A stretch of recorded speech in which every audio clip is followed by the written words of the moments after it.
சேஷம் 14ஆம் அதிகாரம் 13, 14, 15. அவர் தம்முடைய சீஷரில் 2 பேரை நோக்கி, நீங்கள் நகரத்திற்குள்ளே போங்கள், அங்கே தண்ணீர் குடம் சுமந்து வருகிற ஒரு மனுஷன் உங்களுக்கு எதிர்ப்படுவான், அவன் பின்னே போங்கள். அவன் எந்த வீட்டிற்குள் பிரவேசிக்கிறானோ அந்த வீட்டு எஜமானை நீங்கள் நோக்கி, நான் என் சீஷரோடு கூட பஸ்காவை புசிக்கிறதற்கு தகுதியான இடம் எங்கே என்று போதகர் கேட்கிறார் என்று சொல்லுங்கள். அவன் கம்பளம் முதலானவைகள் விரித்து ஆயத்தம் பண்ணப்பட்டிருக்கிற விஸ்தாரமான மேல் வீட்டறையை உங்களுக்கு காண்பிப்பான். அங்கே நமக்காக ஆயத்தம் பண்ணுங்கள் என்று சொல்லி அனுப்பினார். இப்போ ஆண்டவருக்கு பண்டிகை ஆசாரிக்கிறதுக்கு ஹெல்ப் தேவை, ஒரு இடம் தேவை. ஆனா இந்த இடம் அத்தனையும் பாருங்க உலக பிரகாரமானது. இப்போ புரியுதா? இப்போ அவருக்கு மினிஸ்ட்ரி பண்றதுக்கு ஒரு போட் வேணும், அவர் எருசலேமுக்குள்ள நுழையிறதுக்கு ஒரு கழுதை வேணும், இப்போ பஸ்கா ஆசாரிக்கணும், வெரி இம்பார்ட்டன்ட், கம்யூனியன் இப்போ தான் கொண்டு வராரு, அதுக்கு ஒரு மேல் வீட்டு அறை வேணும். இயேசுவோடைய மினிஸ்ட்ரிக்கு நீடு இருக்கு. இங்க என்ன இருக்கு? நீடு இருக்கு, மாற்று கருத்துமே இல்லை. ஆனால் நல்லா தெரிஞ்சுக்கொள்ளுங்க, இந்த ஒவ்வொரு நீடுக்கு பின்னாடியும் பரலோகத்தினுடைய திட்டம் ஒன்று இருக்கும். இயேசு போய் நினைச்சாருன்னு கேட்டீங்கன்னா, அவர் வானத்தையும் பூமியும் உண்டாக்கின தேவன். இயேசு வானத்தையும் பூமியும் உண்டாக்கின தேவன். பஸ்காக்கு ஒரு இடத்த ஆயத்தம் பண்ண முடியாதா? ஒரு இடத்துல போய் பஸ்கா ஆசாரிக்க முடியாதா? அது அல்ல. இங்க என்ன இருக்கு? இந்த ஊழியத்துக்கு பின்னாடி தேவனுடைய திட்டம் ஒன்று இருக்கிறது. இயேசு ஏன் கழுதையை கேட்கிறாருன்னா, அவர் நடக்க முடியாம ஊழியத்துக்கு கழுதை வேணும், ரொம்ப வாக் பண்றது கஷ்டமா இருக்குது, அதுக்கு கேட்கல. சகரியா 9 ஒரு தீர்க்க தரிசனம் இருக்கு. அந்த தீர்க்க தரிசனத்தின் நிறைவேறுதலாக இங்க கேட்கிறார். சகரியா புத்தகத்துல 9ஆம் அதிகாரத்துல, இதோ மரியின் மேலும் மரியின் குட்டியின் மேலும், அந்த வசனம் இருக்குது, வாசிங்க பாப்போம். சீயோன் குமாரத்தியே மிகவும் களிகூறு, எருசலேம் குமாரத்தியே கெம்பீரி, இதோ உன் ராஜா உன்னிடத்தில் வருகிறார், அவர் நீதியுள்ளவரும் ரட்சிக்கிறவரும் தாழ்மையுள்ளவரும் கழுதையின் மேலும் கழுதை குட்டியாகிய மரியின் மேலும் ஏறி வருகிறவருமாயிருக்கிறார். இந்த இடத்துல இயேசு கழுதை கேட்டதுக்கு காரணம் அவர் தேவை அல்ல, தீர்க்க தரிசன நிறைவேறுதல். இப்போ பேதுருகிட்ட போய் போட் கேட்டாரு. ஏன் போட் கேட்டாரு? இயேசு கிறிஸ்து கடற்கரையில் பிரசங்கம் பண்ண மாட்டார்னா கடற்கரையில் பிரசங்கம் பண்ணியிருக்கிறார். இதுக்கு முன்னாடி கெனசரேத்து கடலில் அவர் பண்ணியிருக்கிறார். ஏன் மலை மேலே உட்காந்து பிரசங்கம் பண்ணியிருக்கிறார்? இயேசு பிரசங்கம் பண்ண மாட்டாரா? பண்ணுவார். இந்த படகை கேட்டதுக்கு காரணம் இயேசுவுக்கு பிரசங்கம் பண்ணுறதுக்கு படகு இல்லைன்றதுக்காக இல்லை, இந்த பிரசங்கம் பேதுருவுக்கானது. நேற்று ராத்திரி முழுவதும் பேதுரு என்னவாயிட்டாரு? மீன் பிடிச்சி பிடிச்சி பிடிச்சி ஒன்றும் இல்லாமல் ஆயிட்டாரு. இப்போ பேதுரு விசுவாசம் வரணும். ஏன்னா விசுவாசம் வந்தாதான் அவர் வலையை போடுவார். விசுவாசம் எதனாலே வரும்? கேள்வினாலே வரும். உட்காந்து பிரசங்கம் பண்றார், எல்லாருக்கும் பேசுறாரு, இதை பேதுரு உட்காந்து கேட்டுக்கிட்டே இருக்கிறார்.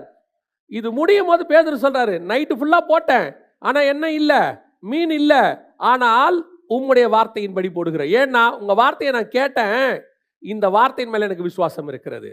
ஏன் போட்ல உட்கார்ந்தாருன்னா, பிரதான சீஷன் ஒருத்தனை இப்ப ஆதாயம் பண்ணணும். எவன் மேல ஆலயம் கட்ட போறாரோ உன்மேல் என் சபையை கட்டுவேன், அவன் ஆதாயம் பண்ணணும். அதுக்காக போட்டு கேட்டாரு. இவர் போட்டு கேட்கறது இவர் வாங்குறதுக்காக கேட்கல. ஏன் அங்க போட்டை கேட்கிறாருன்னா, அவனை இப்ப கொண்டு வரணும் உள்ளுக்குள்ள. ஏன்னா ஏற்கனவே அந்திரேயா சொல்லி இவர் வந்துட்டு போயிட்டார், ரிட்டர்ன் ஆயிட்டார். செகண்ட் டைம் கூப்பிடுறாரு பேதுருவை. கூப்பிடும் பொழுது இவருக்கு அந்த விசுவாசம் வரணும், அந்த பிரசங்கம் அவன் போட்டில் உட்காந்து பண்ணணும். ஏன் மற்றவங்க போட் இல்லையாங்க?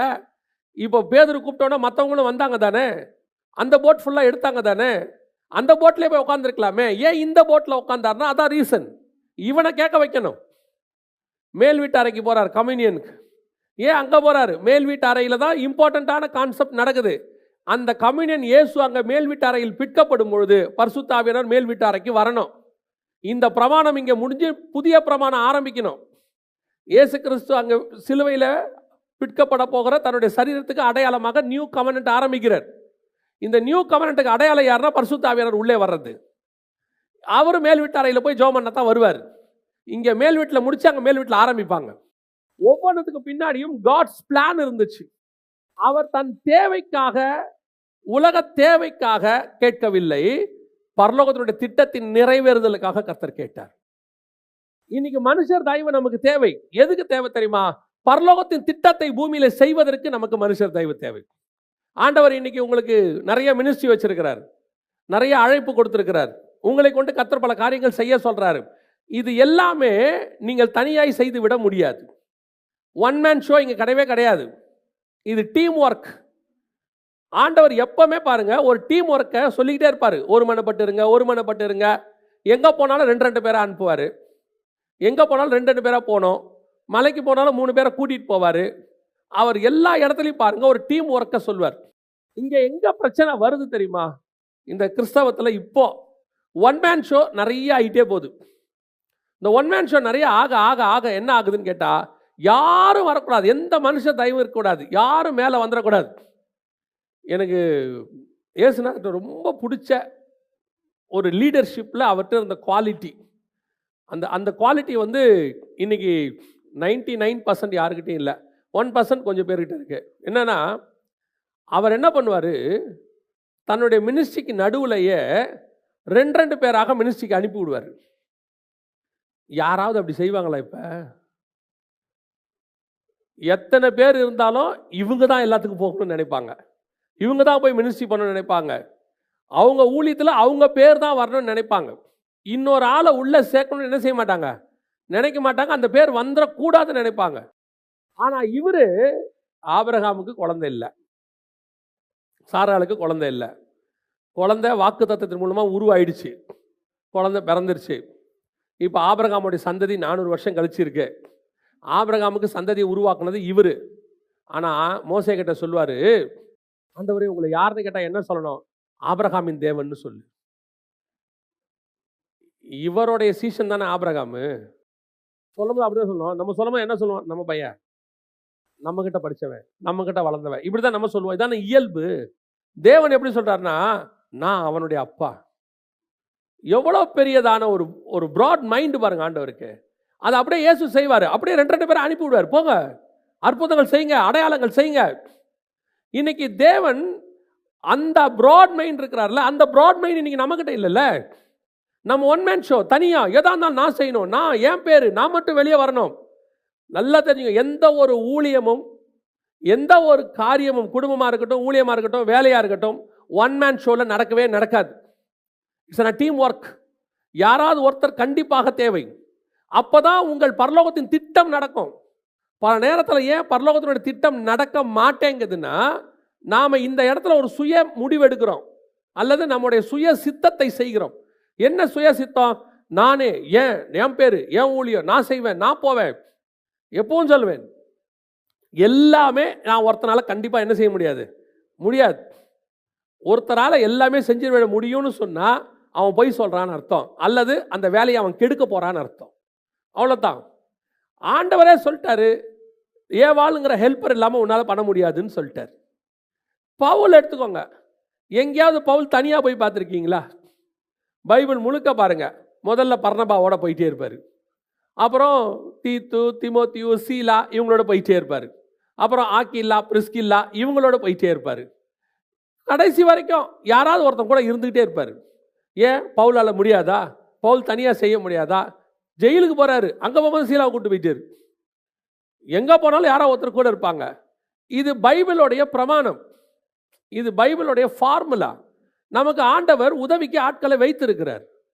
வேர்ல்ட்லியா அந்த எதுக்காக அப்படின்னு கேட்டிங்கன்னா, பரலோகத்தின் திட்டத்தை நிறைவேற்றுவதற்கு. உங்கள் மூலமாக இருக்கிற பரலோகத்தின் திட்டத்தை யாரு வேணாம், நானே போதும், நானே செஞ்சுருவேன், எனக்கு தெரியாதா, நான் பண்ணிடுவேன். பரலோகம் விரும்பாது, உங்களை பரலோகம் விரும்பாது. நீங்கள் அந்த இன்னொரு கம்பெனியனை கர்த்தர் கொடுக்குற ஆளை எடுத்துக்கணும், அந்தந்த நேரத்தில் கொடுக்கும். அதான் ரொம்ப முக்கியம். எல்லா காலத்திலையும் கொடுப்பாங்கன்னு சொல்ல முடியாது, ஒரே ஆள் எல்லா நேரத்துக்கும் வருவார்னு சொல்ல முடியாது. ஒவ்வொரு காலகட்டத்தில் ஒவ்வொருத்தரை ஊழியத்துக்கு கர்த்தர் துணையாக கொடுப்பார், உங்களுடைய வேலைக்கு கொடுப்பார், ஒரு இடத்துல கொடுப்பார். இவங்க போவாங்க, அடுத்த ஒருத்தர் வருவாங்க. ஆனால் ஒருத்தர் இருந்துகிட்டே இருப்பாங்க. அது வெறும் பணம் கொடுக்கறதுக்காக மட்டும் இல்லை, காணிக்கைக்காக மட்டும் இல்லை, எல்லா இடத்திலும் அவங்க தேவைப்படுவாங்க, ஏதாவது ஒரு இடத்துல தேவைப்படுவாங்க. இதை புரிஞ்சுக்கிட்டு அந்த ஆளோட நீங்கள் இணைஞ்சு பிரயாணம் பண்ணுறீங்கல்ல, அதுதான் தேவ திட்டத்தை நிறைவேற்றுதல்.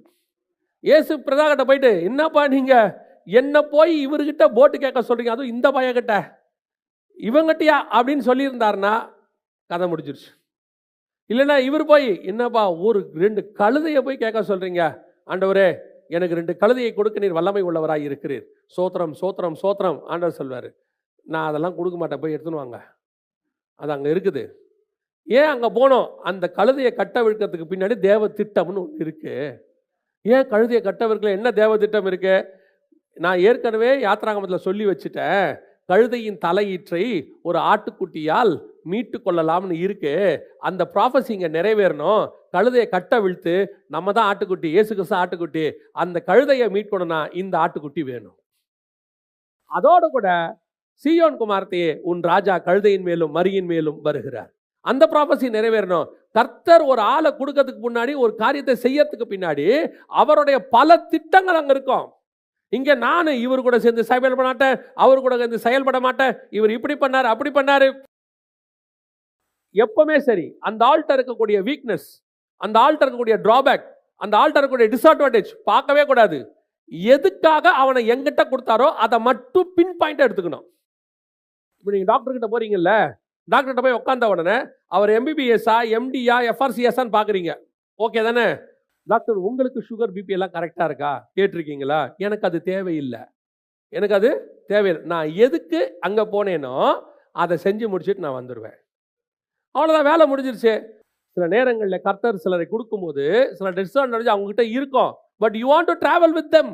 இப்போ பாருங்க, பவுலும் பர்னபாவும் போறாங்க. போகும்போது மார்க்கு கூட டிராவல் பண்ண முடியாதுன்னு சொல்லிட்டாரு பவுல். மார்க் கூட டிராவல் பண்ண முடியாதுன்ட்டாரு. பர்னபா சொல்றாரு, அப்படி சொல்லாத, அவன் நம்ம கூட வரட்டும் பாரு, ஒன்று அவன் இல்லை நான் முடிவெடுன்ட்டார் பவுல். பர்னபா சொல்லிட்டாரு, இல்லை எனக்கு மார்க்கு போதும், நான் அவனை கூட்டிட்டு போறேன். பவுல் போயிட்டாரு. இதே பவுல் ஒரு இடத்துல சொல்றாரு திருப்பி, மார்க்கு உபயோகமான வேலைக்காரன், அவனை அனுப்பு, அவன் எனக்கு பிரயோஜனமாக இருப்பான். எப்படி இது வந்துச்சு? இவன் எப்படி பிரயோஜனமானா? மார்க்கு கிட்ட நெகட்டிவ் இருந்துச்சு, ஆனா நெகட்டிவ் இருக்குதுன்ட்டு பர்னபா விரட்டி விடல. அவனை எதுக்கு காடு கொடுத்தாரோ கூட வச்சுக்கிட்டாரு. மார்க்கை ரெடி பண்ணி பவுல்கிட்ட கொடுத்துட்டாரு. மார்க்கு காஸ்பல் எழுதிட்டாரு. பல நேரத்தில் you want to travel with them, they have so many negative. உங்களுக்கு பிடிக்காத விஷயம் இருக்கும், ஆனா யூ வாண்ட் டு டிராவல். அவங்கிட்ட கர்த்தர் எதுக்கு ஒன்று கொடுக்குறாரு தெரியுமா? நீ அவனும் சேர்ந்தா தான் அந்த வேலையை செய்ய முடியும், வேற வழியே கிடையாது. யூ வாண்ட் டு டிராவல், அவங்க கூட நடக்கணும், கூட போய் தான் ஆகணும், வேற என்ன செய்ய முடியும்? இப்போ பாருங்க, இயேசு 2 பேரை அனுப்புனாரு இல்லையா? பேதுரு கூட எவனா ஒருத்தனை அனுப்பியிருப்பாரா? அனுப்பியிருப்பார் தானே? கண்டிப்பா. யூதாஸ் கூட ஒருத்தனை அனுப்பியிருப்பாரா? பேதுரு கூட போனவன் என்ன சொல்லணும்? வந்து பேதுரு கூட போயிட்டு வந்து என்ன சொல்லணும்? ஆண்டவரே, இவன் அடுத்து இவன் தான் வரணும் வரணும்னு சொல்லிக்கிட்டே இருக்கான், தலைவனாகணுங்கிறான், இவன் கூட நான் போக மாட்டேன், அப்படி தானே சொல்லியிருக்கணும். யூதாஸ் கூட போனவன் என்ன சொல்லணும்? இந்த எப்போ பாருந்த பணப்பையை பற்றியே பேசிகிட்டு இருக்கிறான், அக்கௌண்ட்ஸ் டீட்டெயில்ஸை பற்றி பேசுகிறான், எவ்வளோ ஆஃபரிங்னு பேசுகிறான், இவன் கூட நான் இருக்க மாட்டேன் ஆண்டவரே அப்படிலாம் சொல்லணும். யாரும் எந்த குறையும் சொல்லலை. அவங்க போனாங்க, அவங்க எந்த டாஸ்க், எந்த அவங்களுக்கு நியமிக்கப்பட்டதோ அதுக்கு போனாங்க, வேலையை முடித்தாங்க, வந்துட்டாங்க. அவங்ககிட்ட இருக்க நெகட்டிவ் பற்றி நமக்கு கவலை இல்லை. கர்த்தரை பொறுத்த வரைக்கும் அவனை கொண்டு செய்ய வேண்டிய வேலையை கர்த்தர் செய்வார். அவங்ககிட்ட அது நெகட்டிவ், அவங்ககிட்ட அது அப்படிதான் இருக்கும். சில நேரத்தில் அது குடும்பத்திலையும் அமையும். நம்ம எக்ஸ்பெக்ட் பண்ணாத ஒரு இன்னொரு பேர் வந்து அமைஞ்சிரும். ஏன் ஆண்டவரை கொடுத்தீங்க, ஏன் ஆண்டவரை கொடுத்தீங்கன்னு கொஞ்ச நாள்ல கேட்டுக்கிட்டே இருப்போம். உடனே உங்களுக்கு ஒரு சவுண்டு வராது வானத்துல இருந்து, இனி என்னுடைய நேசகுமாரன், உன்னில் நான் பிரியமாய் இருக்கிறேன், நீ இந்த உபத்திரவத்தோடு கூட இருப்பாயின்லாம் சொல்ல மாட்டார். அப்படியே போயிட்டே இருக்க வேண்டியது தான். ஒரு 20 வருஷம் கழிச்சு சொல்லுவார், இதுக்கு தான் கொடுத்தேன் பார். ஒரு காரணம் சொல்லுவாரு, 20 வருஷம் ஓடிட்டே தான் இருக்கணும், ஒன்றும் கேட்க முடியாது ஆண்டவர்கிட்ட, அவ்வளோதான், வேலை முடிஞ்சு. இன்னைக்கு ஆண்டவர் நமக்கு சில உதவிகளை உலகத்தில் வச்சிருக்கிறாரு. இந்த உதவிகள் அத்தனையும் பரலோகத்தின் திட்டத்தை செய்வதற்காக மட்டும். வேர்ல்ட்லி காரியத்துக்காக நீங்கள் யாரையும் எதிர்பார்க்க வேண்டிய அவசியம் இல்லை. இப்போ நான் சொல்லுவேன், காணிக்கைக்காகவோ பணத்துக்காகவோ யாரையும் நீங்கள் எதிர்பார்க்க வேண்டிய அவசியம் இல்லை. அதை கொடுக்கிறவனை கர்த்தரை அனுப்புவார். அவங்களே கொண்டு வீடு தேடி வந்து கொடுத்துட்டு போவாங்க. நீங்க அதை பத்திலாம் கவலையப்பட வேண்டாம். இயேசு உலக தேவைக்காக கேட்டது எதுவும் அவருக்காக அல்ல, பரலோகத்தின் திட்டத்தை நிறைவேற்றுவதற்காக. இதுதான் 2வது கடைசியா ஒரு காரியத்தை நான் சொல்லிவிட்டு முடிக்கிறேன். 3வது வாசிங்க. லூக்கா எழுதின சுவிசேஷம் 23ஆம் அதிகாரம் 26வது வசனத்தை வாசிங்க. அவர்கள் இயேசுவை கொண்டு போகிற போது நாட்டிலிருந்து வருகிற சிரேனே ஊரானாகிய சீமோன் என்கிற ஒருவனை பிடித்து சிலுவையை அவர் பின்னே சுமந்து கொண்டு வரும்படி அதை அவன் மேல் வைத்தார்கள். இப்ப இயேசு சிலுவை சுமந்துட்டு போறார். இது வெரி இம்பார்ட்டன்ட். உலகத்தின் பாவத்தை சுமக்கிறார். அதான் அர்த்தம், உலகத்தின் பாவத்தை சுமந்து தீர்த்தார். அப்போ சிலுவை என்பது உலகத்தினுடைய பாவத்துக்கு அடையாளமாக இருக்கிறது. அத்தனை பேருடைய பாவம், இனி வரப்போகிற பாவங்கள் எல்லாத்தையும் தூக்கிட்டு போறாரு. இப்போ இந்த இப்படி யோசித்து பாருங்க, அவர் தூக்கிட்டு போறாரு. அவர் கூட தூக்கிட்டு போறாரு. எப்படி அதை இன்னொருத்தன் வந்து கூட தூக்குனா? நான் சொல்றது புரியுதா? அது அது அது பாவம் தானே. ஸ்பிரிச்சுவலி சொல்லப்போனா உலகத்தின் பாவம். அப்ப அந்த உலகத்தின் பாவத்தை தூக்கும்போது ஒரு மனுஷனை வந்து கூட என்ன செய்யறான் கொஞ்ச நேரம்? அதை தூக்குறவனா இருக்கிறான் இல்லையா? அப்ப அதோட அர்த்தம் என்ன? இப்ப நீங்க லிட்டரலா உலக பிரகாரமா எடுத்துக்கிட்டீங்கன்னா, அவர் சிலுவை தூக்குறாரு, சுமக்க முடியல, அதனால கீழே போட்டாரு, ஒருத்தனை பிடிச்சி தூக்க சொன்னாங்க. இது சம்பவம் அங்க உள்ளது. அப்ப இதுக்கு பின்னாடி நீங்க ஸ்பிரிச்சுவலா தியானிக்கணும்னு முடிவு பண்ணீங்கன்னா, அவன் சிலுவையை சுமக்கிறார் இயேசு. உலகத்தின் பாவத்தை சுமந்துக்கிட்டு போறாரு.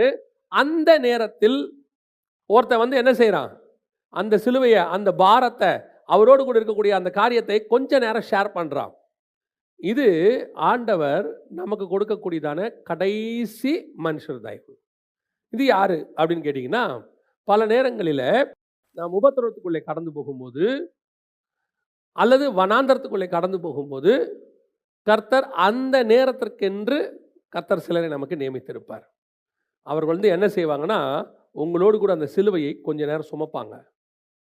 அந்த ஆட்களையும் கர்த்தர் வச்சிருப்பார். அவன் யார் என்னன்னுலாம் தெரியாது, திடீர்னு வருவான். அந்த நேரத்தில் நம்ம கூட உட்காந்துருப்பான். அந்த நேரத்தில் நமக்கு ஆறுதலாக இருப்பாங்க, பேசுவாங்க, எல்லாம் செய்வாங்க. அதற்கு பிறகு நம்மளால் கொஞ்சம் ரிலாக்ஸ் ஆகி நம்ம நல்லா ஆனவொடனே அவங்க போயிடுவாங்க.